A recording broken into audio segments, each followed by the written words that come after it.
I upload daily NBA content on this channel, so if that is something that interests you, then subscribe. Also drop a like on this video, it only takes 1 second and makes a massive difference. Also real quick, there is a new episode of my NBA series out on my second channel, which by the way, reached 10,000 subscribers, so thank you. But I would like to have more than that, so go watch those videos and go subscribe over there. Recently, Kemba Walker was in some trade rumors, and B-Souls made a video giving a take about how the Celtics really shouldn't have signed Kemba for as much money as they did if they were just going to shop him anyways. Instead, they should have signed some role players and saved that money for more depth rather than just giving it to the big name. Because A, those players would have contributed more than just one guy, and B, that would have been a message to Tatum and Jaylen Brown that you had your utmost confidence in them as young stars. I agreed with that opinion, but it also made me think of something that I have felt for a while, which is that most of the time, trading for or signing a third star is a bad idea. This is the reason why I made a video on why the Nets should not trade for James Harden, instead sticking with the players that they currently have, as well as trading for more role players who know their role, rather than getting a third guy who will do similar things to Kyrie and KD. And overall, I feel that NBA teams and fans can often overvalue names over fit and talent and depth and all of the above, to the point where third stars can often be a waste of money, assets, and time. But this is all just an opinion. Let me actually talk about some evidence to prove my point.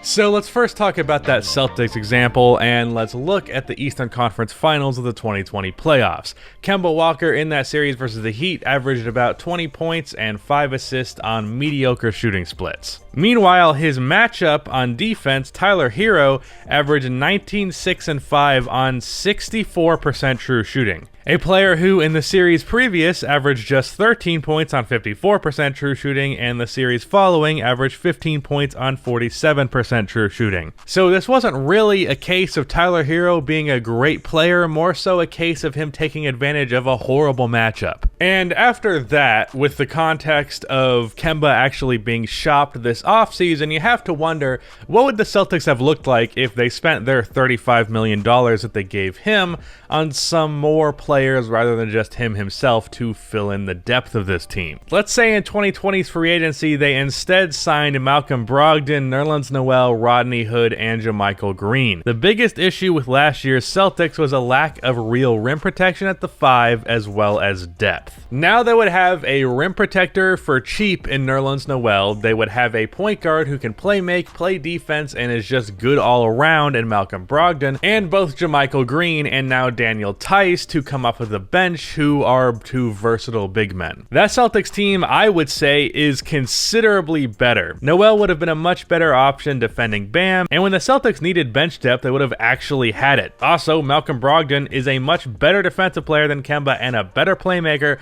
while serviceable as a shot creator and shooter. Not a better player by any means, but definitely a better fit for about $15 million less. I don't necessarily know that this roster would actually beat the Heat, but what I do feel confident saying is that this roster would not allow Tyler Hero to average 19 points on fantastic efficiency. On top of that, Bam Adebayo would probably play considerably worse with Nerlens Noel protecting the basket, so I would say that this team probably edges out the Heat, but it definitely could have gone either way. But let's look at some other third stars from the past. The most recent one in memory has to be Kevin Love. On that Cavs team, in terms of their championship, when you think about it, outside of that one stop that he got on Steph Curry, Kevin Love contributed basically nothing to their finals win. In the regular season, Love averaged 17 and 10 on 57% true shooting, and in the playoffs, he averaged 15 and 10 on 55% true shooting. And the final series that the Cavs won in 2016, he averaged just 8.5 points, just under 7 rebounds, and he had a 47% true shooting percentage. All of this while being a really bad defender.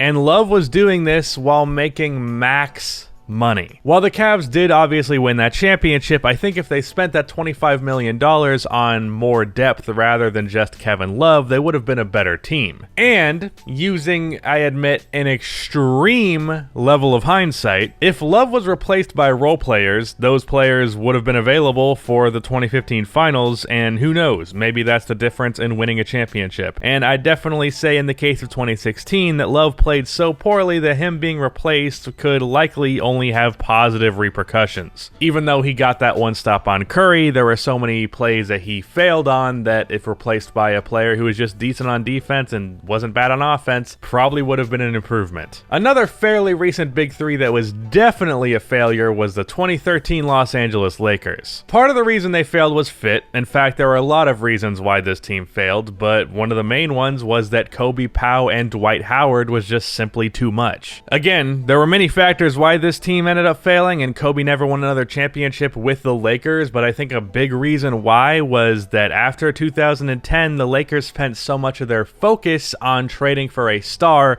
rather than spending that money elsewhere. If they instead spent their money and assets and time on getting great role players to put around Gasol and Kobe, at the very least I think they could have made a finals appearance. Both Kobe and Pau, while getting up there in age, were not really worse than they were in 2010. The problem was the core around them really fell apart.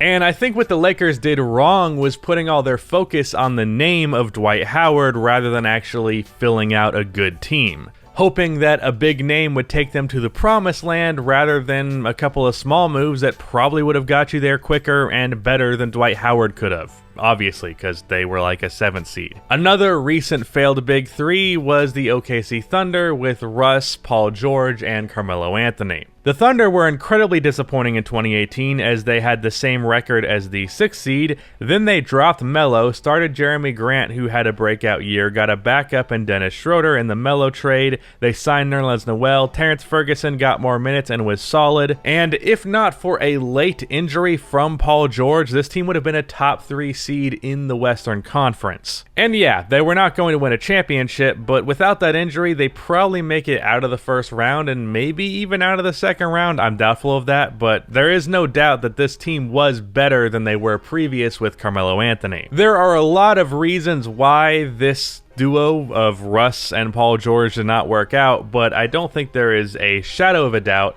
that Melo was a bad fit on that team, and them just having more role players ended up making the core better. Now, I will say that I do not think that third stars never work, because that's just incorrect, and you could argue that I am cherry picking here. For example, two of the more recent big threes, the Miami Heat big three and the Golden State Warriors with Steph, Clay, KD, and even Steph, Clay, and Draymond Green all worked out. Clay fit flawlessly with Kevin Durant and Steph Curry because of his shooting. Chris Bosh fit flawlessly in the Miami Heat because of his defense and, well, his shooting. But really, I would argue that those are the actual cherry-picked examples. The best cases of a third star are with players who are basically role players, just very good ones to the point of being stars. Clay is the greatest 3-and-D player of all time. Chris Bosh basically stopped posting up when he played with the Heat and focused his energy on spotting up and defense, with him being the defensive anchor of those teams. Draymond Green is a Swiss Army knife who I'd consider the greatest team defender ever,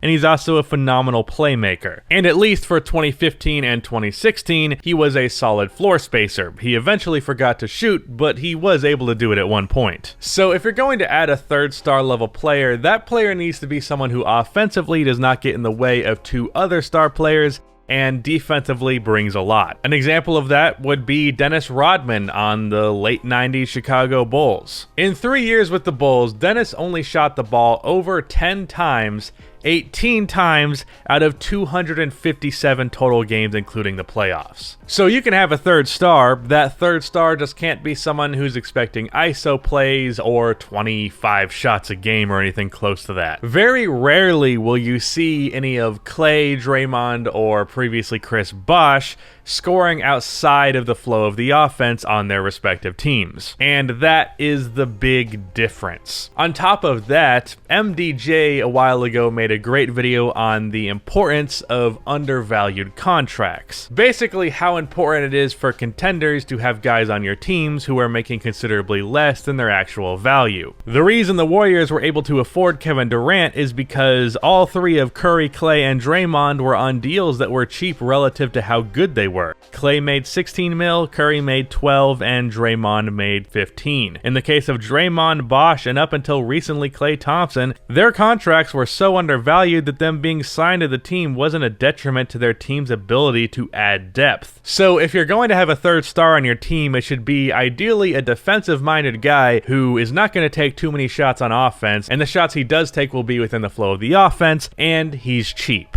If Kevin Love wasn't making $25+ million a year, him being a poor defensive player and struggling offensively in the finals wouldn't have been as big of a deal as it was. Overall, I feel many times fans and teams tend to look at the name behind the player and don't really consider the actual fit. Many people look at a roster and see 3 great names at the top and just assume that they would be better than 2 great names and 5 really good names. So third stars can be a problem if you do not consider fit and contractual value. However, if you get a third star who fits very well with the team on offense, is a defensive-minded guy, and is undervalued in his contract, then it can be the perfect situation. The best example of this heading into next season has to be Drew Holiday on the Bucks. He's a great playmaker, maybe the best defensive guard in the league, and he makes just $26 million a year, which by today's standards is relatively cheap for a player of his caliber. So third stars, if you get the right one, is fantastic. Third stars, if you get the wrong one, is a huge mistake. So you really got to be careful about that. But that's just how I feel about teams adding a third star. Still don't think the Nets should trade for James Harden. Shout out to Rudy for editing this video. Again, go check out that My NBA video. But with that, that is the end of this video. Please be sure to like and subscribe for more NBA content like this, and cue the outro music.